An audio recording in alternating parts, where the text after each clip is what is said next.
بسم اللہ الرحمن الرحیم الحمدللہ والصلاة والسلام علی رسول اللہ وبعد۔ کتاب البیوع، اس کا آج ہمارا تیسرا لیکچر ہے۔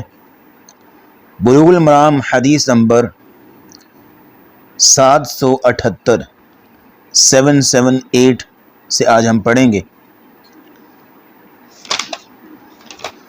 وعن ابن عمر رضی اللہ تعالی عنہما قال، عبداللہ بن عمر رضی اللہ تعالی عنہما سے مروی ہے، قال فرماتے ہیں، نہا عمر عن بیع امہات الاولاد، عمر رضی اللہ تعالیٰ عنہ نے منع کیا عن بیع امہات الاولاد، فروخت کرنے سے۔ عمر رضی اللہ تعالیٰ عنہ نے منع کیا فروخت کرنے سے امہات الاولاد، ولد، امہات الاولاد یہ پلورل ہے اور سنگولر کیا آئے گا؟ ولد۔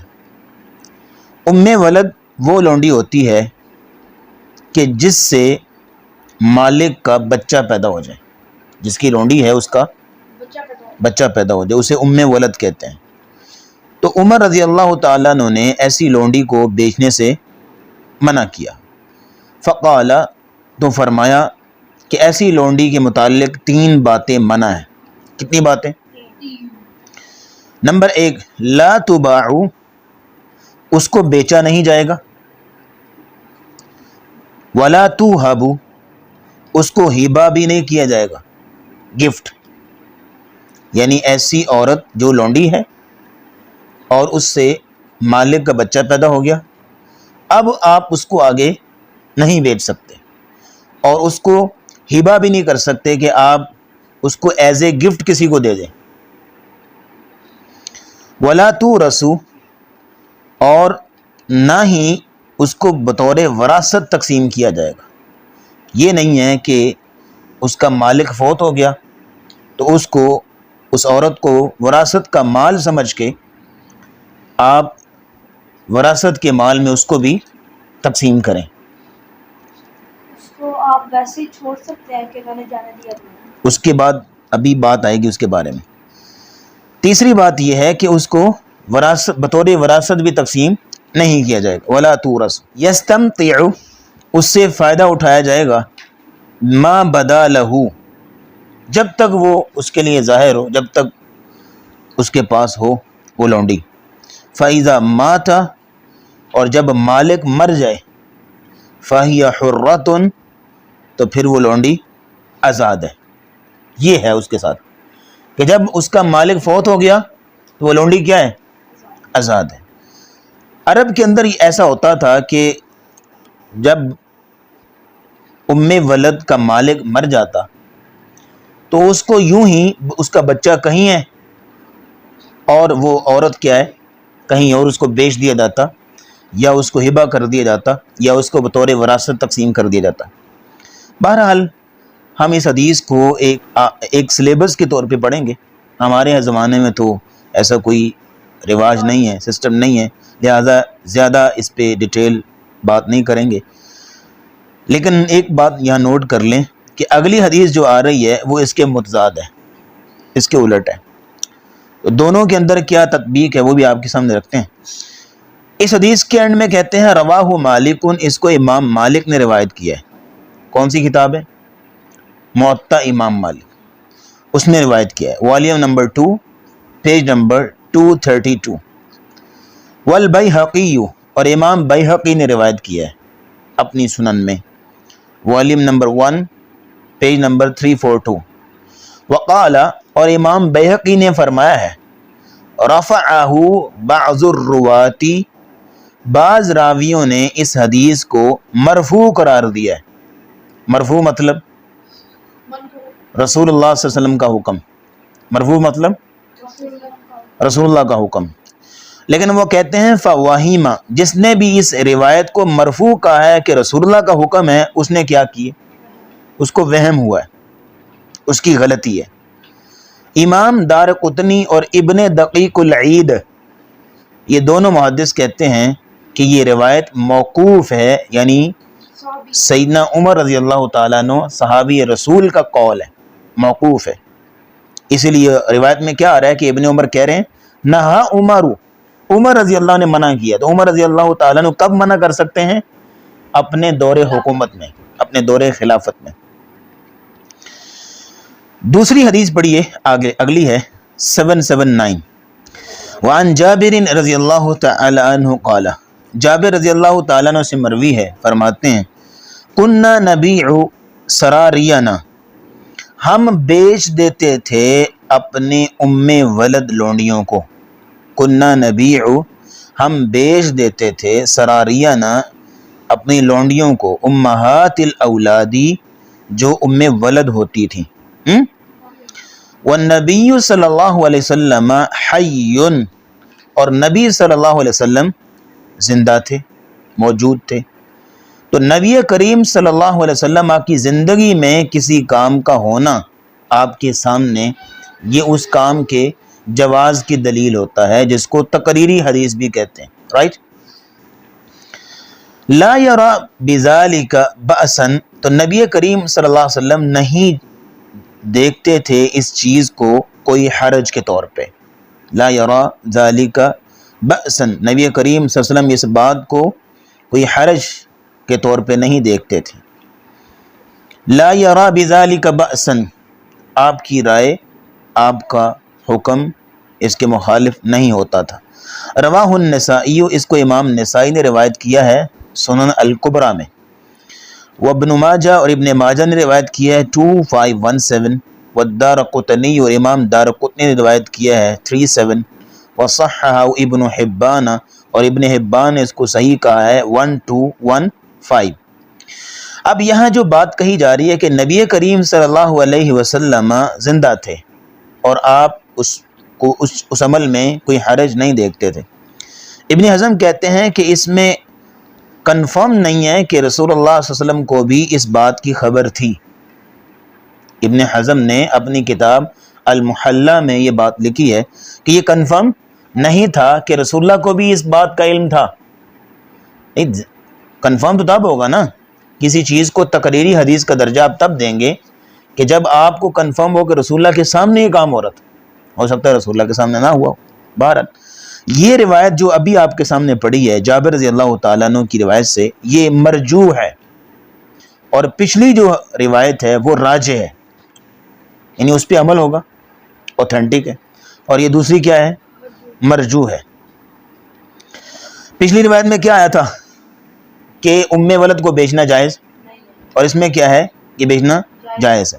لیکن بات یہ ہے کہ متاخرین صحابہ کا ولد لونڈی کی بے کی حرمت پہ اتفاق ہے. امیر المؤمنین نے مہاجرین اور انصار صحابہ کے مشورے سے یہ منع کیا تھا. ان سے مشورہ کر کے یہ رائے دی تھی کہ ولد لونڈی کو بیچنا جائز نہیں ہے. ویسے بھی ولد لونڈی کو اس کے بچے سے دور کر کے بیچ دینا، یہ آپ کہہ لیں کہ ایک طرح کا ظلم ہے. اس کا چھوٹا سا بچہ ہے، آپ اس کو، بچہ کہیں ہے اور ماں کو کہیں جو ہے وہ آپ نے بیچ دیا، تو یہ ظلم ہے. اور ویسے بھی نبی کریم صلی اللہ علیہ وسلم کی ایک حدیث ہے ایما امرأۃ ولدت من سیدہا، کوئی بھی عورت لونڈی جب اس کے مالک کی اولاد اس سے ہو جائے، جب اولاد ہو جائے، فَهِيَ مُعْتَقَةٌ عَنْ دُبُرٍ مِّنْهُ، تو مالک کے فوت ہونے کے بعد وہ لونڈی کیا ہوتی ہے؟ آزاد ہوتی ہے. وہ لونڈی آزاد ہو جاتی، آٹومیٹک آزاد ہو جاتی. اگلی حدیث وعن جابر بن عبد اللہ 780 حدیث نمبر ہے. جابر رضی اللہ تعالی عنہما سے مروی ہے، فرماتے ہیں نہا رسول اللہ صلی اللہ علیہ وسلم عن بیع فضل الماء، رسول اللہ صلی اللہ علیہ وسلم نے منع کیا عن بیع، فروخت کرنے سے، فضل الماء، اضافی پانی کو، زائد پانی کو رسول اللہ صلی اللہ علیہ وسلم نے فروخت کرنے سے منع کیا. فضل ماء یعنی اضافی پانی سے مراد وہ پانی ہے کہ جو کسی زمین پہ بارش وغیرہ پڑنے کی وجہ سے جمع ہو جاتا ہے، یا سیلاب آئے تو ایک جگہ پہ پانی جمع ہو گیا اور ایک جوہڑ کی شکل میں، ایک تالاب کی شکل میں وہ جمع ہو جاتا ہے.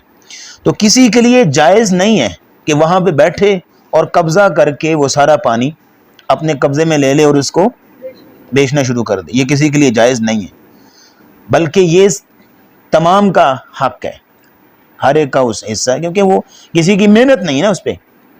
بارش کا پانی ایک جگہ جمع ہو گیا، سیلاب کا پانی ایک جگہ جمع ہو گیا، جس تمام کا حق ہے، استعمال کریں، اپنے جانوروں کو پلائیں، اپنی کھیتی کو سیراب کریں، مسافر گزر رہے ہیں وہ اپنے مسافر جو ہیں اس سے فائدہ اٹھائیں، تو اسے بیچنا جائز نہیں ہے، کیونکہ یہ اس کی محنت سے حاصل نہیں ہوا جو بیچ رہا ہے، یہ پانی سب کا حق ہے. لیکن جو شخص ادھر دیکھیں، لیکن جو شخص پانی کو وہاں سے اٹھا کے تو کہیں اور جگہ پہ اپنی جگہ پہ منتقل کر لیتا ہے، اپنے پاس سٹور کر لیتا ہے، تو پھر یہ اس کے لیے بیچنا جائز ہوگا کہ اس کی سٹرگل لگی ہے، اس کی محنت لگی. تو یہ ہے وہ فضل ما. رواہ مسلم، یہ مسلم کی روایت ہے 1565. وزاد فی روایت، اور امام مسلم نے ایک روایت میں اضافہ کیا ہے کہ وعن بیع، اور نبی کریم صلی اللہ علیہ وسلم نے منع کیا ہے ضراب الجملی، بیچنے سے اونٹ کے سپرمز کو، اونٹ کے سپرمز کو رسول اللہ صلی اللہ علیہ وسلم نے بیچنے سے منع کیا ہے. اب یہ بنیادی طور پر ان چیزوں کی یہاں پہ فہرست بیان کی جا رہی ہے، ایک لسٹ آ رہی ہے، پورا ایک تسلسل چل رہا ہے کہ جن چیزوں کو بیچنا خریدنا منع ہے، حرام ہے. اس میں ایک چیز یہ بھی ہے کہ آپ زائد پانی نہیں بیچ سکتے، ام ولد لونڈی کو نہیں بیچ سکتے، آپ جو ہے وہ اونٹ کے یا کسی بھی نر کے میل کے سپرمز کو نہیں بیچ سکتے. اگلی حدیث میں اس کی مزید وضاحت ہوگی. حدیث ہے 781. وعن ابن عمر رضی اللہ تعالی عنہما قال، عبداللہ بن عمر رضی اللہ تعالی عنہما سے مروی ہے، قال فرمایا، نہا رسول اللہ صلی اللہ علیہ وسلم، منع کیا رسول اللہ صلی اللہ علیہ وسلم نے، عن عصب الفحل، عن سے، عصبی منی سے، منی سپرم سے منع کیا، الفحل نر جانور، میل جانور. الفحل کسے کہتے ہیں؟ میل جانور. وہ اونٹ ہے، وہ گھوڑا ہے، وہ بکرا ہے، وہ بیل ہے، بھینسا ہے، اینڈ سو آن. رواہ البخاری، اس حدیث کو امام بخاری رحمہ اللہ نے روایت کیا ہے، حدیث نمبر 2284، 2284 صحیح بخاری میں. اس حدیث میں نر کی جفتی کی اجرت کو حرام قرار دیا گیا ہے کہ آپ کسی بھی جانور کے سپرمز کو نہیں بیچ سکتے. مثلا آپ کے پاس فیمیل جانور ہے، اب ظاہر ہے کہ ریپروڈکشن کے لیے، آگے نسل بڑھانے کے لیے آپ کو ان کا جو ہے وہ ریپروڈکشن کروانا پڑے گی. تو آپ کے پاس میل جانور نہیں ہے، بکری آپ نے رکھی ہوئی ہے، بھینس رکھی ہوئی ہے، آپ نے گائے رکھی ہوئی ہے، یا اور ایسا فیمیل جانور آپ کے پاس ہے، تو اب ظاہر ہے اس کی ریپروڈکشن کروانے کے لیے آپ کو میل جانور چاہیے، تو آپ کے پاس نہیں ہے میل جانور، تو آپ کہیں سے لے کے آتے ہیں.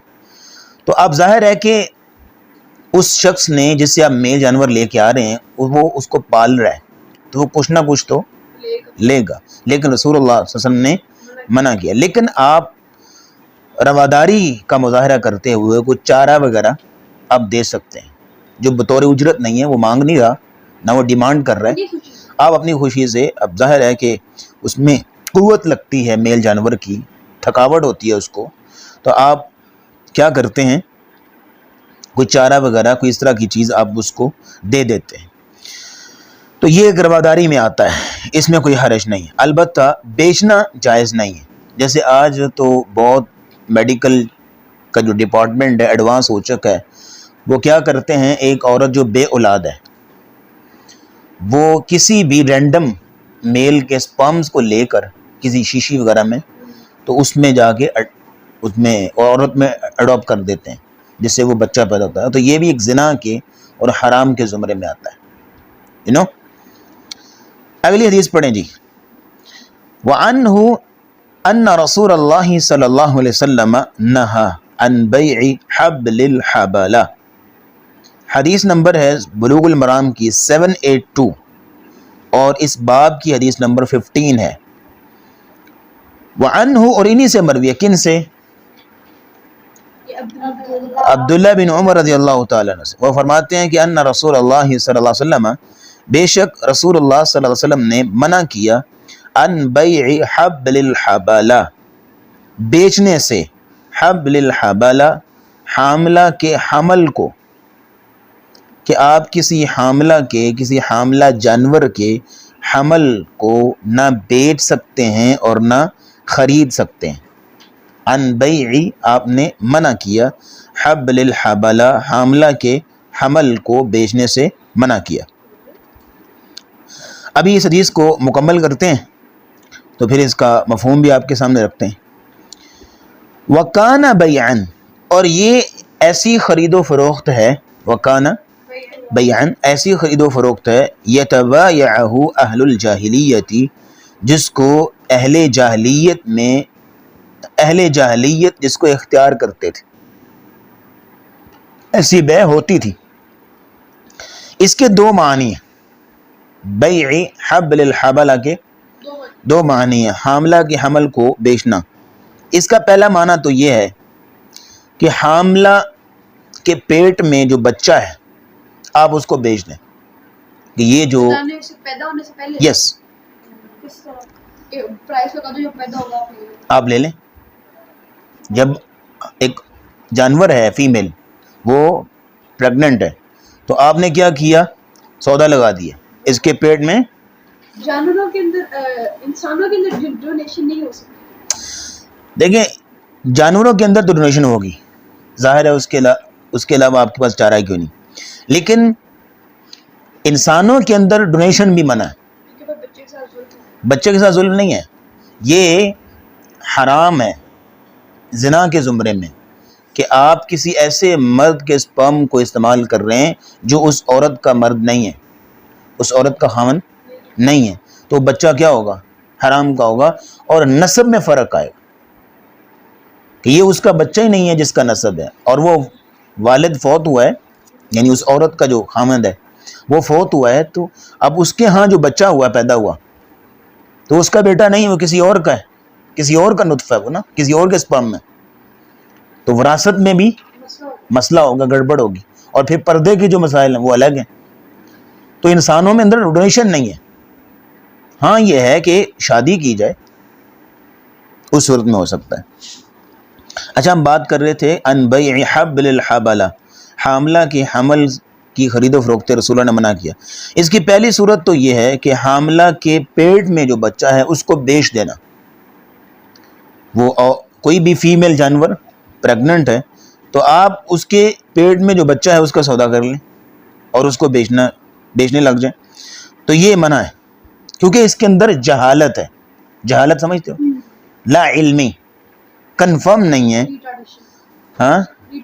ہاں کنفرم نہیں ہے کہ وہ حمل سے نر پیدا ہوگا یا مادہ پیدا ہوگا، فیمیل پیدا ہوگا بچہ یا میل پیدا ہوگا، اور پھر یہ ہے کہ وہ زندہ پیدا ہوگا یا مردہ پیدا ہوگا، صحیح سالم پیدا ہوگا یا ناقص پیدا ہوگا، کنفرم نہیں ہے۔ آپ نے سودا کر لیے، پیسے دے دیے، تو بعد میں آپ کو لاس ہوگا نا، ٹھیک ہوگا جی۔ ایک بات تو یہ ہے جو یہاں منع کی گئی، دوسری بات ہے وہ آگے حدیث کے الفاظ ہیں، وہ یہ ہے کہ جاہلیت میں ایسی بیع ہوتی تھی، اور وہ کس طرح ہوتی تھی؟ کان الرجل، ایک آدمی، یبتاع الجزور، وہ اونٹنی خریدتا تھا، ایک آدمی اونٹنی خریدتا تھا، الا اس شرط پہ ان تنتج الناقۃ، کہ جب یہ اونٹنی بچہ جن لے گی، جب یہ اونٹنی بچہ جن لے گی، ثم پھر تنتج التی، وہ بچہ جن لے گی، التی فی بطنہا، جو اس کے پیٹ میں ہے۔ مثال کے طور پہ ایک اونٹنی خریدی گئی، اب وہ اونٹنی حاملہ ہے، تو اب یہ ابھی سے سودا کر رہا ہے، ابھی سے خرید رہا ہے اس فیمیل کے اندر جو بچہ نا، اس کے بچے کا، نہیں سمجھ رہی کہ ابھی جو اونٹنی کھڑی ہے وہ حاملہ ہے، اب اس کے پیٹ میں جو بچہ ہے، اب جب وہ بچہ جنے گی اس کو خریدنا چاہ رہا ہے، وہ جب بچہ ہوگا، نہیں سمجھے؟ بات سمجھ آئی. اب دوبارہ اس کا ترجمہ پڑھو. کان الرجل ایک آدمی یبتاع الجزور وہ ایک اونٹنی خریدتا تھا.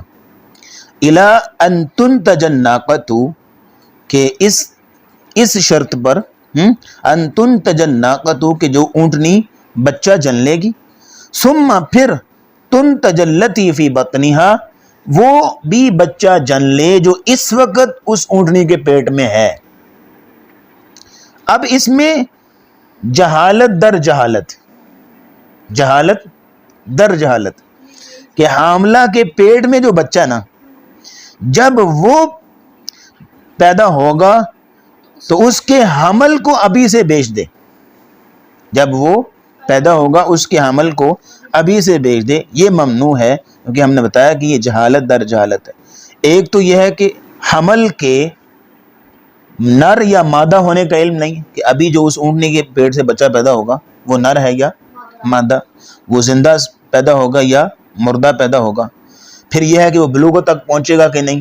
پھر یہ ہے کہ وہ حاملہ ہوگی کہ نہیں اگر وہ مادہ ہوتی ہے, بانجھ رہتی ہے. یا پھر یہ ہے کہ اس کے بعد وہ بچہ جنتی ہے کہ نہیں جنتی. پھر وہ ہے کہ وہ نر جنے گی یا مادہ جنے گی. بھائی کنفرم ہی نہیں ہے, ایویں فضول سی ہے بے, اس لیے اسلام نے اسے منع کر دیا. تو اس بے کے اندر غرر ہے اور جہل ہے. غرر ہے اور جہل سمجھتے ہو, لا علمی. اور غرر کیوں ہے؟ دھوکہ ہے. دھوکہ ہی نہیں بھی کنفرم ہی نہیں ہے کسی چیز. تو کوئی بھی بے جو ہے صحیح تب ہوتی ہے, صحیح بے اوتھینٹک بے شریعت کی روشنی میں صحیح بے تب ہوتی ہے جب اس کے اندر 3 شرطیں ہوں. نمبر 1 مبیع کا علم ہو, یعنی جس کو آپ بیچ رہے ہیں جس کو آپ خرید رہے ہیں اس کا آپ کو علم ہو کہ آپ اس چیز کو بیچ رہے ہیں, وہ کنفرم ہو. دوسرا یہ ہے کہ آپ کو ثمن معلوم ہو, قیمت معلوم ہو, پرائس معلوم ہو اس کی قیمت کیا ہے. تیسرا یہ ہے کہ اجل معلوم ہو, مدت کہ کب آپ کی بے ہوگی, کب آپ اس کو خرید رہے ہیں. آیا 1 ماہ بعد آپ نے قبضہ لینا ہے, 2 ماہ بعد قبضہ لینا ہے, اس کی مدت معلوم ہے. 3 چیزیں جب ہوں معلوم پھر وہ بے صحیح ہوتی ہے. متفق علیہ, یہ حدیث بخاری میں بھی ہے اور مسلم میں بھی ہے. بخاری میں 2143 اور مسلم میں 1514. واللفظ للبخاری, اور یہ جو الفاظ ہیں یہ صحیح بخاری کے ہیں. تیسری شرط کیا تھی صحیح ہونے؟ وقت معلوم. اگلی بات نوٹ کیجئے گا, حدیث نمبر بلوغ المرام کی 783 اور اس چیپٹر کی حدیث نمبر 16. وعنہ, اور انہی سے مروی ہے. کن سے؟ ابن عمر سے. ان رسول اللہ صلی اللہ علیہ وسلم نہا, بے شک نبی کریم صلی اللہ علیہ وسلم نے منع کیا, ان بیع الولاء, ولا کو بیچنے سے, وعن ہبتہ, اور اس کو ہبہ کرنے سے. ولا کو بیچنا سمجھ آتی؟ اس سے پہلے ہم نے پڑھا تھا وہ جو ایک عورت آئی تھی سیدہ عائشہ کے پاس, بریرہ آئی تھی نا سیدہ عائشہ کے بعد, کہ میں نے اپنے مالکوں سے مکاتبت کی ہے, انسٹالمنٹس کی ہے, میں اتنے انسٹالمنٹ ان کو دے دوں گی اپنی قیمت اور میں آزاد ہو جاؤں گی. تو سیدہ عائشہ نے فرمایا میں تجھے ساری قیمت دے دیتی ہوں, اور تو ایسا کر کے انہیں کہا کہ جو موالات ہے, ولایت ہے, وہ مجھے ملے. ولایت کا بینیفٹ ہوتا ہے نا کہ جب غلام مر جاتا ہے تو اس کی وراثت کیا ہوتی ہے؟ ولایت کے پاس آتی ہے, جو مولا ہوتا ہے. اگر غلام کی وراثت ہو, کوئی مال ہو تو اس کو ملتی ہے, اور بھی کئی فوائد. تو سیدہ عائشہ نے فرمایا تھا کہ انہیں کہے کہ ولایت مجھے دے. پھر رسول اکرم صلی اللہ علیہ وسلم نے اس پہ خطبہ بھی دیا تھا, وہ آگے ساری بات گزری ہے. تو اس ولایت کو بیچنے سے رسول اللہ نے کیا کیا؟ منع کیا. آپ نے ایک غلام بیچ دیا, وہ ولایت کیا ہو گئی؟ آپ کی ہوگی. آپ اس ولایت کو بیچ نہیں سکتے کہ آپ پیسے لے لیں اور ولایت جو ہے آپ رکھ لیں. وعن ہبتہ, اور اس کو ہبہ کرنے سے بھی رسول اللہ نے منع فرمایا کہ اس ولایت کو آپ ہبہ بھی نہیں کر سکتے. ولا جو ہے وہ نسبی رشتوں کی طرح ہوتی ہے. جیسے نسب بیچنا جائز نہیں ہے کہ آپ اپنے بیٹے کو بیچ دیں, نہیں بیچ سکتے. آپ نسب بیچنا جائز نہیں ہوتا, اسی طرح ولا بیچنا بھی جائز نہیں ہوتا. اگلی حدیث دیکھیے بلوغ المرام کی حدیث نمبر 784 اور اس چیپٹر کی حدیث نمبر 17. وعن ابی ہریرہ رضی اللہ تعالی عنہ, اور ابو ہریرہ رضی اللہ تعالیٰ عنہ سے مروی ہے، قال فرمایا نہا رسول اللہ صلی اللہ علیہ وسلم، رسول اللہ صلی اللہ علیہ وسلم نے منع کیا ان بیع الحصاتی، کنکریوں کی بیع سے، کنکریوں کی بیع سے رسول اللہ نے منع کیا، وعن بیع الغرر، اور دھوکے کی بیع سے، غرر کی بیع سے رسول اللہ نے منع فرمایا۔ کنکریوں کی بیع کی مختلف کنڈیشنز ہیں، مختلف صورتیں ہیں۔ ایک تو یہ ہے کہ چیز بیچنے والا سیلر وہ کسٹمر کو کہتا ہے کہ یہ کنکری پکڑو اور یہ کپڑوں کے تھان پڑے ہوئے ہیں اور کنکری مارو، جہاں جس کپڑے پر یہ کنکری جا کے لگے گی وہ کپڑا میں تجھے اتنے میں بیچ دوں گا، سمجھ آئی؟ کپڑوں کی دکان ہے، کلاتھ ہاؤس، اور جوا کھیل ایسے ہی نا، جوا ہے نا، آپ وہاں انٹر ہوتے ہیں، آپ کہتے ہیں مجھے کپڑا چاہیے، اس نے کہا یہ کنکریاں پڑی ہوئی ہیں، یہ کنکری پکڑو اور یوں مارو، تو جس کپڑے پہ بھی آپ مار لیں گے وہ کپڑا میں آپ کو اتنے روپے میں دے دوں گا۔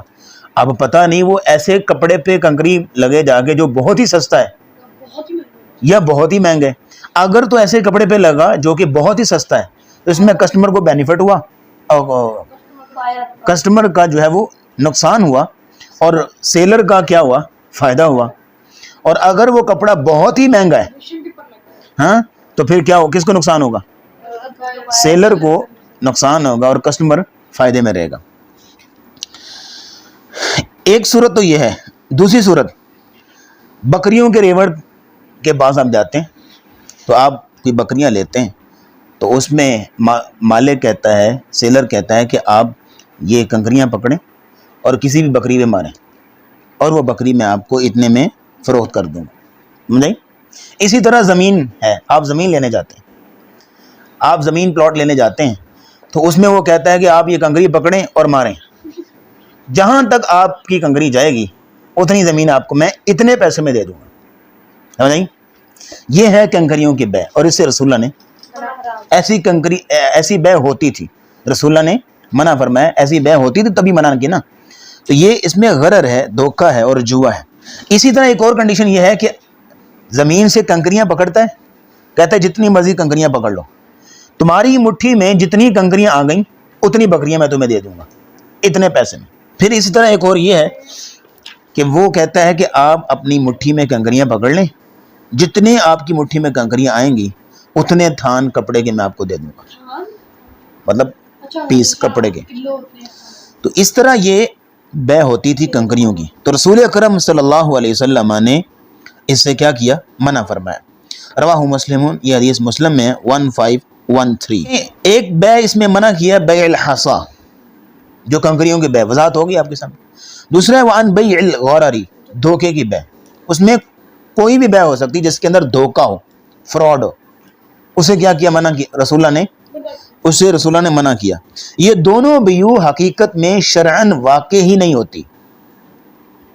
ہر وہ تجارت جس میں حق تلفی کا اندیشہ ہو، دوسرے کا حق مارا جا رہا ہے، دوسرے پہ ظلم ہو رہا ہے، یا اس کے اندر، اس بیع کے اندر جہالت ہے، تو تجارت کی صورتحال واضح نہیں ہے، وہ بیع غرر ہے۔ جیسے پراپرٹی میں فائل کی تجارت ہوتی ہے کہ معلوم نہیں پلاٹ کدھر ہے، بس وہ فائل ہی ایک جگہ سے دوسری جگہ چل رہی ہوتی ہے، یہ فائل آپ لے لیں اتنے کی تھی، یہ فائل اتنے لے لیں اتنے کی، پلاٹ ہوتا ہی نہیں ہے، پلاٹ ہوتا نہیں، وہ فائل آگے چل رہی ہوتی ہے، اور لوگوں کو پتہ ہی نہیں ہوتا پلاٹ کا کدھر ہے ہمارا، بس فائل ہے جی ہمارے پاس۔ تو یہ ایک جو ہے وہ جہالت کی بیع۔ اس طرح دریا کے پاس کھڑے ہو گئے یا مچھلیوں کے فارم کے پاس کھڑے ہو گئے، اس فارم میں جتنی بھی مچھلیاں ہیں اتنے پیسے میں آپ کو دے دیتے ہیں، اب وہ کتنی ہیں کیا پتہ وہ خالی ہو یا کیا پتہ بہت زیادہ ہو، جہالت ہے نا، تجارت کی صورتحال واضح نہیں ہے، اس لیے رسول اللہ صلی اللہ علیہ وسلم نے اسے منع فرمایا۔ کچھ لوگ ہیں جو آنکھیں بند کر کے جا رہا ہوں تو جس چیز پہ ہاتھ لگ گیا وہ اتنے کی میری، یا اندھیرے میں جا رہا ہے جس چیز پہ جا کے ہاتھ رکھ دیا تو وہ اس کی ہوگی۔ یہ ساری جو ہے وہ بیع غرر ہے اور ساری جہالت کی بیع ہیں، اس سے رسول اکرم صلی اللہ علیہ وسلم نے منع فرمایا۔